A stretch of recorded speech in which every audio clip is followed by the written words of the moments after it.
Chapter 1.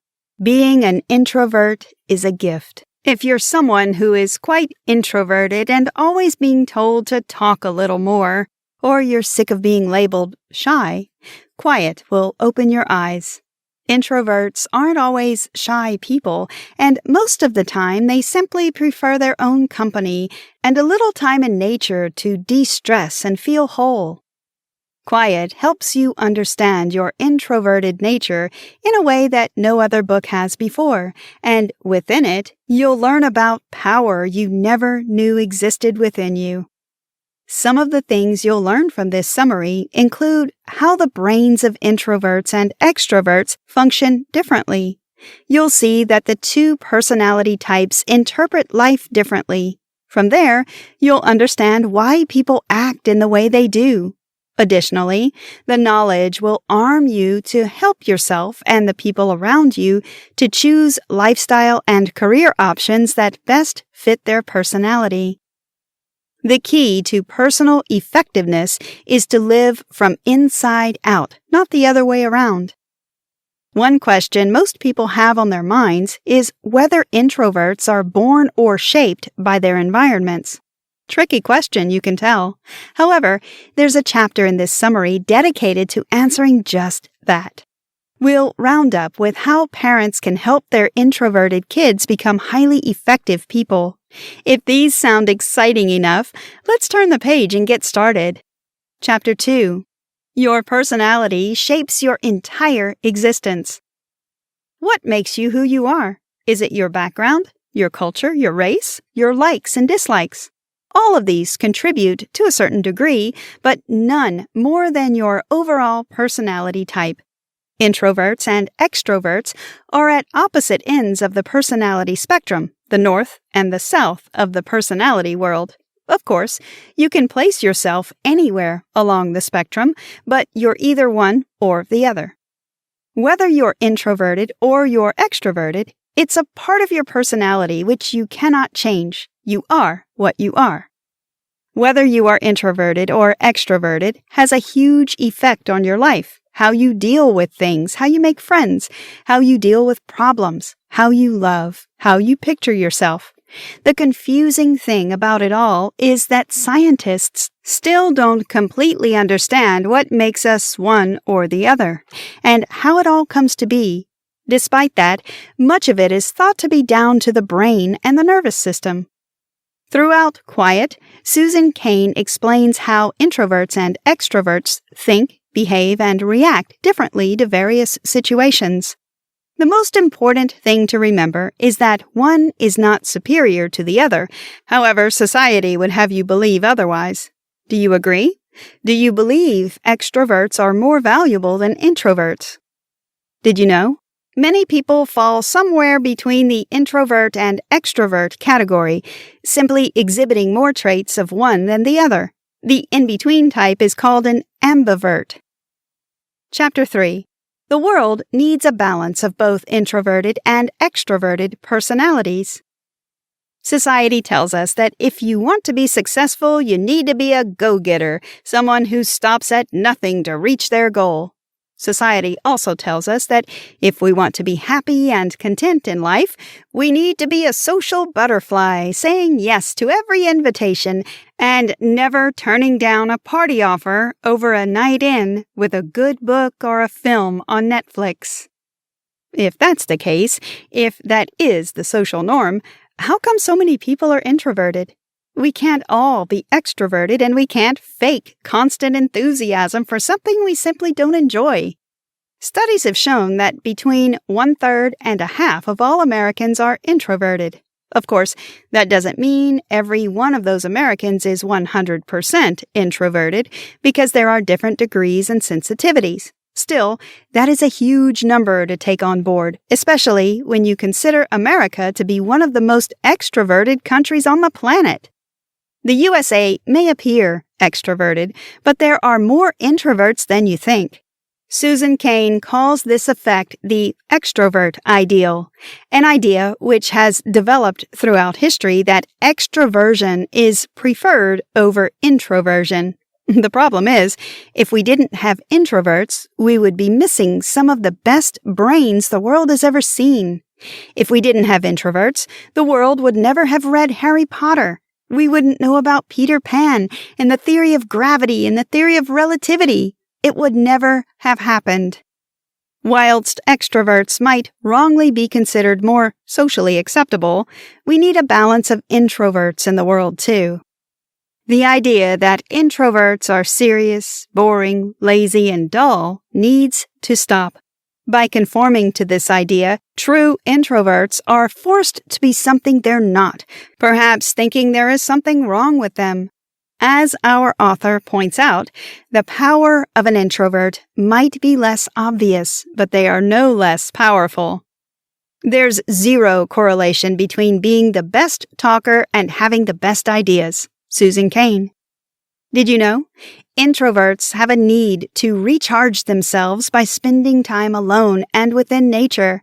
Extroverts don't seem to need the same time for recharge. Chapter 4. Think introverts are always shy? Think again. There's a common misconception that introversion means shyness. These are two very different things, and most introverts don't actually show any signs of shyness at all. Introversion is a personality type trait, a preference for quiet over loudness, and a deep thinking mind over a fast acting one.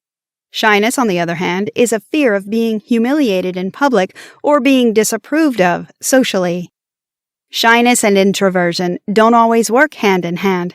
It's entirely possible to be extroverted and shy when faced with a fear. Some introverts can be shy, but many are not. Assuming that all introverts are shy is like assuming that hot countries never experience rain. For instance, Bill Gates is one of the most introverted personalities around, but he is not shy because he doesn't really care about the opinions of other people. On the other hand, Barbra Streisand is a true extrovert. But she is shy. In fact, before she goes on stage, she develops stage fright. This just shows how shyness and introversion aren't always a true connection. Chapter 5. Variety is the spice of life. How introverts and extroverts think differently. Actually defining whether someone is introverted or extroverted is difficult and really comes down to the traits they show and what they consider themselves to be. In 1921, Carl Jung published the iconic Psychological Types, which outlined the two personality types and the facets which described each one. Whilst there is some debate amongst psychologists today over which parts are true and which may have changed over the years, most agree with the bulk of the content. There is also the Myers-Briggs personality test, which is based on Jung's ideas. The Myers-Briggs personality test is considered the most accurate way to assess your personality type. You can easily take an online assessment. The problem with deciding what makes someone introverted and what makes them extroverted is that there is no set format, making it a very gray area. The main area of agreement is that introverts and extroverts need different amounts of stimulation in order to feel comfortable. Introverts need less and extroverts need more. Introverts think in the following ways: work slowly and deliberately, focus and concentrate, prefer to work in solitude or in small groups, often think of the past or the future. Extroverts think in the following way: rush through decisions, enjoy the thrill or rush, prefer to work with others as part of a team, prefer to think and live in the moment. Extroverts are ideal team players, but introverts also make great team leaders. Collaboration and brainstorming can be difficult for introverts, especially when there are large numbers of people around the table. In order for an introvert to be comfortable in this situation, there should be the opportunity to seek out solitude when needed, e.g., a space to go to for a 5-minute timeout. Did you know?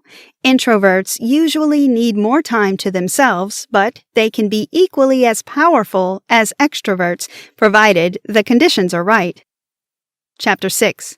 Are introverts born or developed? There is a large debate into whether you are born an introvert or whether this part of your personality is developed in your early years and throughout life. Our author questions whether her fear of public speaking was inherited from her mother or whether it was something that developed over time.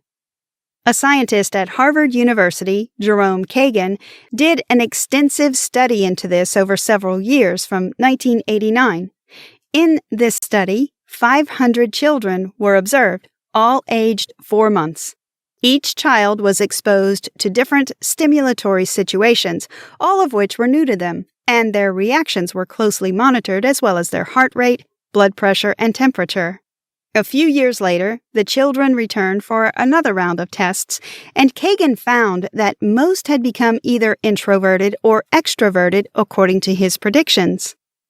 There are many studies which suggest introverts are born, not developed. The reason this study was considered interesting is down to a part of the brain which governs emotions and reactions, called the amygdala.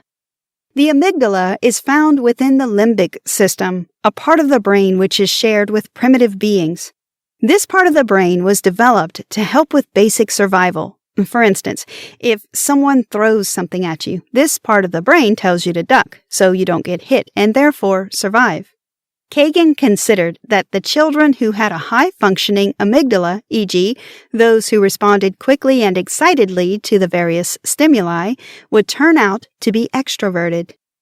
Researchers found that perhaps half of your personality trait direction is governed by genetics.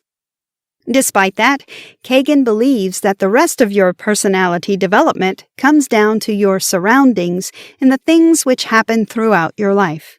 You can stretch yourself so far and push yourself out of your comfort zone, but there is a point which will prevent you from being something you're not. For instance, Bill Gates could never be like Bill Clinton, and vice versa. Forcing yourself to be extroverted when you're truly introverted is a form of personality denial. This can damage your mental health. Embrace who you are and your power. Chapter 7. How Introversion and Empathy Share a Close Link. Many studies have shown that introverted people tend to have a high amount of natural empathy for others. This means they can almost feel the emotions of those around them, tuning in to their environment carefully. Introverts have a high degree of empathy, allowing them to deeply appreciate the feelings of others. In general, introverts are very sensitive, and they take on and process information from what they see and feel very deeply indeed. An introvert can notice the smallest shift in someone's mood or the slightest change in the weather. As a result of this sensitivity and empathy, introverted people tend to have a very highly developed sense of conscience, and as a result, they avoid any situations which could cause problems with that. You will also find that most introverts will avoid situations or even movies which contain confrontation or violence because they feel the effects of it quite deeply. The highly sensitive, introverted, tend to be philosophical or spiritual in their orientation rather than materialistic or hedonistic. Susan Cain. A study by Graznia Kochanska, a developmental psychologist, highlighted this point quite well. In this study, a toy was given to a child, and they were told that they should handle it with care because it was precious to the person giving it to them. The toy was rigged to break, so after a short amount of time playing with it, the toy fell apart, and the study monitored the child's reactions. The results showed that introverted, highly sensitive children were more likely to feel guilty very quickly. They would hide their face, muttering apologies, stammer, and blush. Despite this, introverts aren't immune to bad behavior or negative traits. Introverts can occasionally become overwhelmed and very self-absorbed and fail to see what is going on around them. Did you know? The true definition of an empath is a person with the ability to perceive the mental or emotional state of another individual. Some assume this ability to be almost paranormal. Chapter 8. The role of dopamine in the extrovert's desire for a thrill. An extrovert is far more likely to make impulsive, rash decisions compared to an introvert, and this is thought to be caused by the amygdala and a chemical which is released in the brain called dopamine. The amygdala is contained within the older part of the brain, the part which was developed during the primitive days. This is the part which tells us to do things, be greedy, eat more, drink more, etc. This is the side of the brain which loves a thrill. The newer part of the brain was developed afterwards, and this is called the neocortex. The neocortex tells us to be cautious, to be careful, and to avoid problems which could become dangerous. The old and new parts work hand in hand, but the results aren't always positive. As you can imagine, an extrovert is more sensitive to the old side of the brain, whereas an introvert is influenced far more by the neocortex. Introverts and extroverts are influenced by different parts of the brain. The old part of the brain is responsible for releasing dopamine, which is considered to be a pleasure and reward chemical. An extrovert is therefore more sensitive to dopamine compared to an introvert. Dopamine is responsible for pushing an extrovert to go for things which could be considered risky to receive the accompanying high. Because introverts aren't as sensitive or don't have as much of it, the desire isn't as strong, and therefore they tend to think before they jump and analyze information in a particular and careful way. Does this mean introverts are more intelligent than extroverts? Many people assume that introverts are more intellectual than extroverts because they dedicate more time to thinking. This isn't actually the case. Many IQ tests have shown no difference between extroverts and introverts in terms of how smart they are, but the major difference is in how they work and how they think. They are also better at certain tasks compared to others. Introverts are no more intelligent than extroverts. Another major difference is that introverts tend to think back over past events or jump ahead to the future and start planning things which haven't occurred yet. An extrovert is far more likely to live in the here and now. Did you know? The average human's IQ is between 90 and 110. Chapter 9. Personality Differences Across the World. We already know that America is quite an extroverted place. That doesn't mean every single American is extroverted, but on average, this is a country that is loud, proud, and bold. This is also reflected in European and Western countries, where the extroverted way of life tends to be more prevalent. When you compare that to Asian countries, however, you can see quite a difference. Susan Cain highlights some famous proverbs from both the East and West, which show this difference very clearly. The wind howls, but the mountain remains still. Ancient Japanese proverb. Those who know do not speak. Those who speak do not know. Lao Tzu. Compare those to these two famous Western proverbs. Speech is civilization itself. The word, even the most contradictory word, preserves contact. It is silence which isolates. Thomas Mann. Be a craftsman in speech that thou mayest be strong, for the strength of one is the tongue, and speech is lighter than all fighting. The Maxims of Tahotep. Culture and traditions play a part in society's acceptance and prevalence of extroverts versus introverts. As you can see, the idea to speak and be heard is far more prevalent in Western countries compared to the Asian contemplative way of thinking. Researchers consider this to be due to the Asian community and family model, with the Western world being more focused on the individual. Is it possible to fake your personality type? We have mentioned that you can stretch yourself from your comfort zone to a certain amount only before you snap back into your original way of being. With that in mind, is it possible for an introvert to fake extroversion in certain situations? Susan Cain says it is. There is an argument over whether we have a fixed personality type or whether it is more fluid than that, whether it can be changed according to the situation we find ourselves in. Most researchers agree that whilst you retain your original personality type, introverts can become more extroverted in situations which they care about deeply. This is considered to be situational. Introverts can therefore act extroverted in certain situations which they are passionate about, e.g., in work, but there will always be a point where their true personality type shows itself. For instance, body language will give them away. They may look away for a split second when an extrovert would hold eye contact firmly. Chapter 10.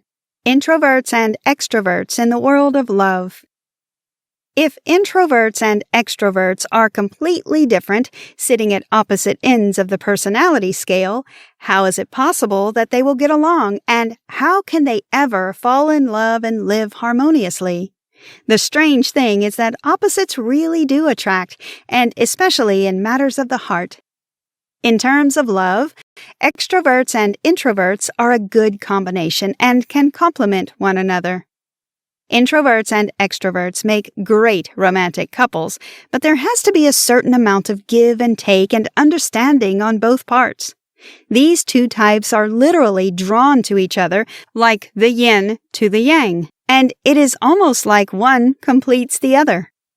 Whilst many studies have concluded the extroverts certainly find it easier to speak to people for the first time and therefore develop new friendships, introverts may simply take longer. This all comes down to agreeability. Agreeable people are loving and supportive, and this describes many introverted people. Extroverts are attracted to this, especially if they have a high degree of agreeability in their own personality makeup. The keys in making a relationship work are communication, understanding, and compromise. Did you know? On average, extroverts are more likely to get married than introverts, simply because extroverts tend to place more importance on relationships in order to be happy. Chapter 11. If you want your introverted child to thrive, encourage but understand. Introverted children can have a hard time during their early years, especially if their parents are particularly extroverted. This is often referred to as a poor parent and child fit, but that doesn't mean that you're a bad parent. What you should do in this situation is to understand your child and encourage them without pushing them too far. If an extroverted parent has an introverted child, the keys are communication and encouragement. An extroverted parent may wonder if there is something wrong with their introverted child and try to push them to socialize and move out of their comfort zone, not understanding that this causes distress to the child. Of course, this is all done out of love and the desire for their child to have the best opportunities in life, but encouraging an introverted child needs to be done in a careful and gentle way.